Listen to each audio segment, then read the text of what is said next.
Salut à toi et bienvenue. Donc, dans cette vidéo, on va aborder ensemble le régime ad libitum. Le principe, c'est de t'aider à gérer ton alimentation sans peser ni compter et te permettre malgré tout de perdre du gras ou de stabiliser ton poids.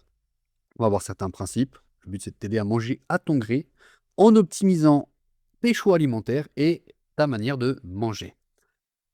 Pourquoi ne plus compter les calories? Bon, bah, pour beaucoup de gens, compter ses calories, c'est fastidieux et puis c'est pas durable sur le long terme. Donc c'est pour cette personne-là qu'on va voir ça.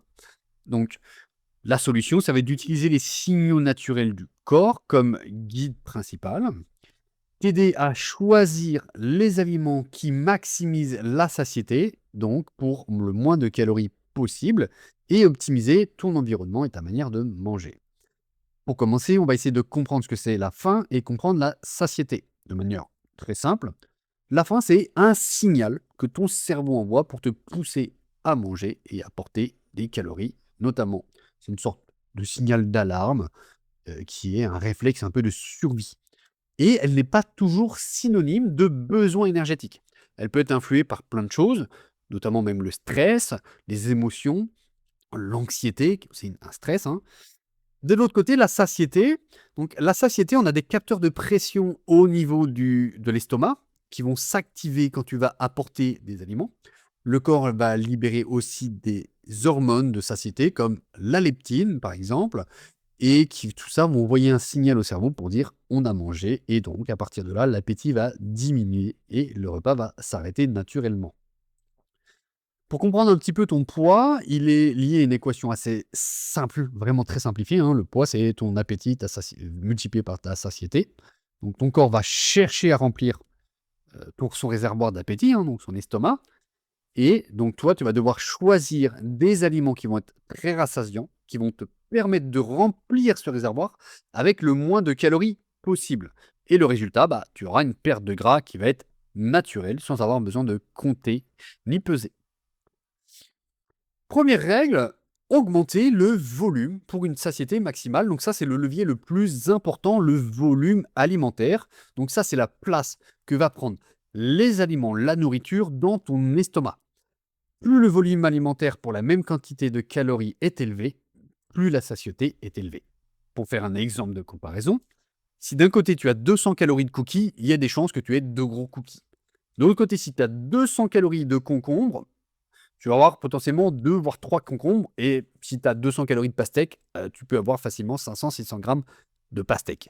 Donc tu te doutes bien que tu auras beaucoup plus faim après avoir mangé 200 calories de coquille qu'après avoir mangé 200 calories de concombre ou de pastèque.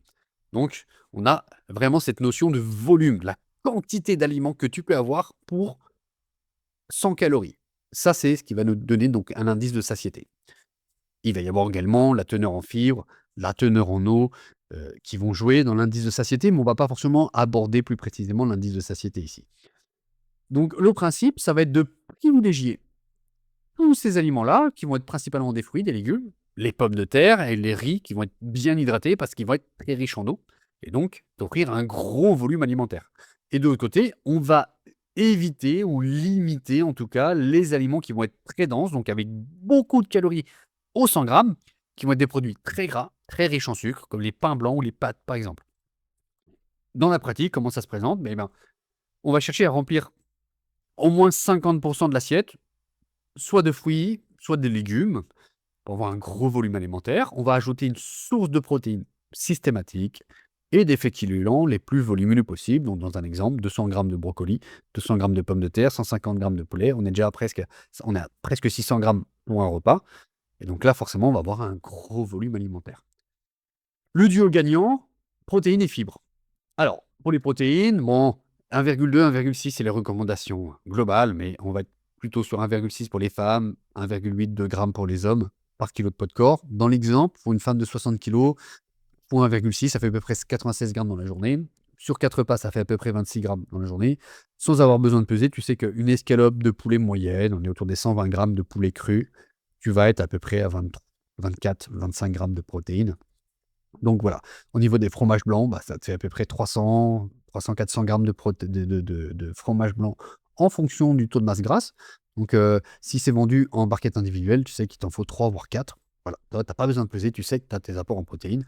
Et après, le reste, si tu en manques, si tu as pas pile poil 26 grammes via la source de protéines directe, ça va être apporté par les fruits, les légumes, les sources de glucides les autres choses qui vont composer ton repas que juste la source de protéines. Donc, il y a peu de chances que tu n'aies pas ton apport en protéines. Ce qui compte, c'est que tu aies une source claire de protéines à chaque repas. Au-delà de ça, les protéines sont très rassasiantes. Et donc, bon, au-delà de la densité énergétique, ce qui va compter vraiment dans un régime à l'habitude, bah, le fait d'avoir des protéines, ça va avoir un effet rassasiant, beaucoup plus intéressant. Et les fibres, donc le meilleur allié pour maigrir, hein, c'est les fibres. Elles vont gonfler, ça va ralentir la vidange de ton estomac et ça va renvoyer un fort signal de satiété. Donc augmenter les fibres dans ton repas, hein, ça va réduire de manière spontanée ton apport calorique de 10 à 20 contrairement à un repas sans fibres. Donc tu vas consommer moins de calories parce que tu vas être plus rassasié. Et donc les sources de fibres, ça va être les légumes variés, les fruits en entier, les légumineuses, les tubercules, donc les navets, les pommes de terre, ce genre de choses. Mais également, tu peux avoir tes sources de fibres à part, comme le psyllium, que tu peux trouver très facilement chez Apion, qui sont des petites fibres alimentaires que tu peux mettre dans un jus, dans un yaourt, dans un fromage, dans ce que tu veux, qui vont épaissir, ça va gonfler, ça va retenir de l'eau, et donc ça va te rassasier beaucoup plus. Il y a certains cheat codes, certains aliments qui sont des cheat codes, littéralement, que tu peux intégrer de manière systémique dans, tes repas. Certains produits laitiers comme les fromages blancs très épais, les caséines, donc j'ai mis protéines de nuit, mais c'est une caséine, c'est une protéine qui s'assimile beaucoup plus lentement et on a tendance à l'assimiler à une protéine de nuit. Les yaourts grecs, tout ce qui va être beaucoup plus visqueux, tout ce qui va enfin, plus ça va être visqueux, plus ça va être rassasiant. En termes de légumes, bah, tout ce qui est très fibreux, les champignons de Paris sont très fibreux, les choux de Bruxelles, enfin les choux de fleurs, pardon, et tous les légumes verts, quels qu'ils soient. Les protéines pures, blanc d'œuf, poulet, poisson, poisson blanc, attention, cheat code, parce que, pas pareil, beaucoup moins dense en calories, beaucoup moins dense en protéines aussi, ce qui fait que, par exemple, pour 100 grammes de poulet, pour avoir autant de protéines avec du poisson blanc, il faudra 200 grammes, donc 2 fois plus d'aliments, 2 fois plus de satiété. Et certains fruits qui sont très rassasiants, qui en plus ont un côté très ludique et très, j'allais dire un petit peu, grignotage, comme les fraises, les mûres. Il va y avoir aussi les pamplemousses, les papayes, les prunes et les pêches que tu peux manger et qui vont avoir des effets vraiment rassasiants. Donc la règle numéro 5, c'est la plus importante, éviter le piège des aliments très gras et très sucrés en même temps dans les mêmes aliments. Donc de manière générale, on va limiter les aliments très denses en calories, qui sont faciles à surconsommer. Ça ne veut pas dire qu'on ne doit pas en manger. Toi, par exemple, j'ai mis noix, chocolat. Les noix, les amandes, tout ça, ce sont des aliments qui sont très intéressants sur le plan nutritif. Donc c'est important que tu en manges. Par contre, on va limiter la quantité de ces aliments-là. Par-dessus tout ce qui va être produit très gras, très transformé, les pâtisseries, ce genre de choses, on va limiter encore plus, soit sur la fréquence, soit sur la quantité. Le but, c'est pas d'interdire des aliments, mais de prioriser certains types d'aliments riches en fibres, riches en eau, riches en protéines, qui vont être très rassasiants, donc avec peu de calories au 100 grammes. On priorise ça. Et le reste, on le limite. On peut l'inclure tous les jours, on peut l'inclure à chaque repas, mais en quantité limitée. Et comme ça, bah, ça va te permettre d'avoir un équilibre et de t'assurer d'avoir un suffisamment de volume alimentaire pour ne pas avoir faim et donc pas surconsommer de calories. Bon, le pire mix, c'est gras-sucre, hein, les aliments qui mélangent les deux en grosse quantité, les pizzas, les pâtes, les chips, tout ça. Donc évidemment que ces aliments-là, en plus d'apporter beaucoup de calories, elles vont surstimuler le circuit de récompense du cerveau, on va en vouloir encore plus, et ça rassasie peu, et ça pousse spontanément à manger beaucoup plus. Donc au niveau de l'approche ad libitum, je le répète, c'est ce qu'on disait tout à l'heure, hein, on va réduire fortement la fréquence de ces aliments-là. On ne les interdit pas, on réduit la fréquence. Personnellement, j'aime à conseiller de les consommer de manière plus, sociale. C'est-à-dire que si la semaine, tu as un cadre très régulier, très strict, tu as ta routine, on évite d'en avoir sur ce cadre-là. Et là, on va privilégier vraiment que les autres types d'aliments. Et le week-end, on va prioriser sur les repas sur lesquels on a le contrôle, potentiellement petit-déj, déjeuner, les aliments qu'on a vus par avant. Et le soir, si on a une activité sociale, là, on peut se permettre d'aller sur ces aliments-là. Mais le fait d'avoir priorisé sur tout le reste du temps et les autres repas de ta journée, forcément, ça va limiter l'impact de ton surplus calorique. Ça va même limiter le surplus calorique. Et sans les interdire, parce que le but, c'est pas d'avoir de frustration, encore une fois, hein. La règle, donc là, ça va être plus intéressant. On va venir optimiser ton environnement et la conscience. Pour ça, on va venir chanter le cerveau, en créant des illusions avec potentiellement, enfin, notamment des assiettes plus petites, des contenants plus petits, ce qui fait que ça va donner l'illusion d'un volume plus grand puisque le contenant va être rempli, voire ça va déborder.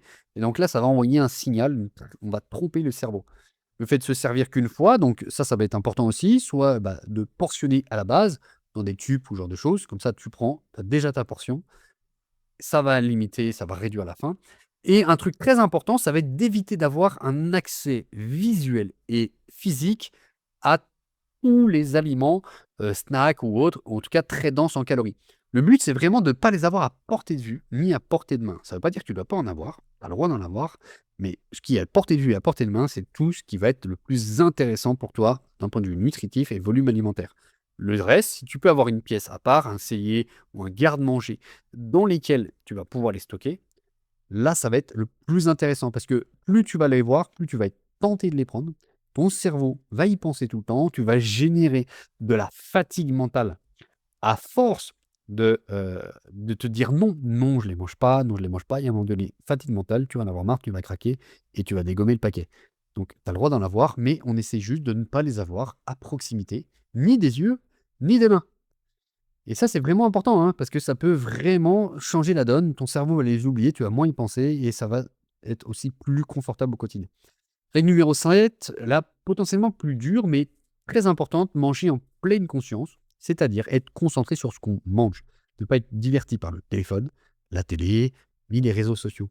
Surtout si on met en place des stratégies comme mettre une assiette plus petite. Si tu es happé par la télé ou ton téléphone avec les réseaux sociaux, ton cerveau ne prend pas conscience de l'assiette et que l'assiette est remplie. Donc, on ne va pas bénéficier des différents signaux que ça va renvoyer à ton cerveau et qui va l'aider à être rassasié.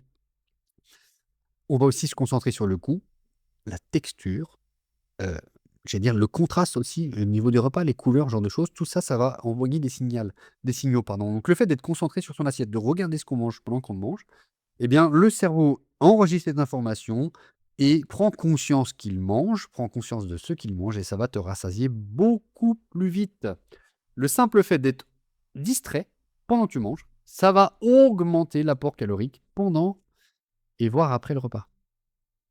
Et enfin, les 2 dernières règles, le rythme de vie et l'hygiène de vie, notamment au niveau du sommeil et les repas. D'avoir une fréquence régulière, 3 à 4 repas avec de préférence les mêmes créneaux horaires, plus ou moins 1 à 2 heures, hein. Tu as pas besoin d'être à l'heure précise, mais plus tu vas être régulier, plus ça va stabiliser ta faim. Ton corps, il va être habitué à recevoir de la nourriture à ces créneaux-là, donc tu auras faim toujours aux mêmes heures et en plus de ça, ton corps va être vu qu'il est habitué à recevoir la nourriture à ce moment-là, ton rythme circadien va s'optimiser, ton système digestif va s'optimiser, donc tu vas mieux digérer, mieux assimiler les nutriments, donc tu auras besoin de manger moins ou de moins de compléments alimentaires potentiellement pour avoir plus de nutriments parce que ton corps va être optimisé autour de ça. L'activité civique aussi, hein, si tu en fais, ça va forcément avoir un impact sur la régularité, enfin sur régulariser et stabiliser ton appétit, même si on a tendance à croire que ça va augmenter l'appétit, pas du tout. Dans la plupart des cas, ça stabilise l'appétit. Et enfin, le plus important, le sommeil. Si quelqu'un, par exemple, donc là, ce que je mets, mon 20 en quelques nuits, pour te donner des idées précises, si tu dors 4 à 6 heures, au bout de 4 nuits, ton appétit augmente de 20. Donc le simple fait de dormir plus, de passer de 4 à 6 heures à 7 voire 9 heures de sommeil, ça va réduire ton appétit de 20. Donc tu vas consommer 20 de calories de moins que d'habitude si tu dors pas. C'est énorme. Et au-delà de ça, tu seras plus en forme, donc tu vas bouger plus, dépenser plus de calories. Et donc, d'un côté, tu manges moins, de l'autre, tu bouges plus. Donc, forcément, ça va t'aider à brûler plus. Donc, ça, c'est vraiment 2 facteurs très importants qui demandent pas trop d'efforts non plus. Je veux dire, ça ne demande pas d'investissement financier.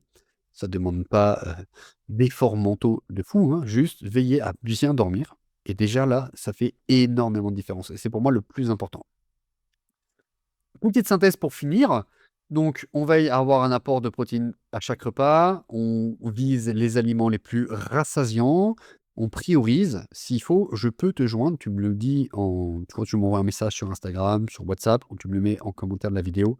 Je t'enverrai une liste avec différentes catégories, les aliments à prioriser, à éviter, les nocifs, potentiellement nocifs et tout ça. Et en fonction de ça, tu pourras prioriser tes choix. Donc ça, c'est le plus important. On vise la satiété, donc les aliments très rassasiants. On vise le volume alimentaire, donc c'est ce que je disais, avec principalement des fruits, des légumes, des féculents qui sont pas denses. On limite tout ce qui est dense en calories. On limite tout ce qui va être les boissons caloriques, les mix gras sucrés. On mange en pleine conscience et on met une routine la plus régulière possible en termes de fréquence de repas et de qualité du sommeil. Voilà, donc j'espère que cette vidéo va t'aider à mettre en place un régime alimentaire libre qui va te permettre d'être flexible sans te prendre la tête à peser, ni à craquer tous tes aliments et te permettre d'améliorer ta composition corporelle ou de stabiliser ton poids. Voilà, si tu as besoin de quoi que ce soit, tu n'hésites pas, tu as mes liens en description, tu peux me contacter sur Instagram ou sur WhatsApp directement si tu veux aller plus loin avec du coaching notamment. N'hésite pas à prendre un rendez-vous où on pourra déjà développer ensemble une stratégie pour t'aider à atteindre tes objectifs et ça c'est totalement offert. Je te souhaite une bonne fin de journée, je te dis à très vite et si tu as besoin de quoi que ce soit, tu n'hésites pas.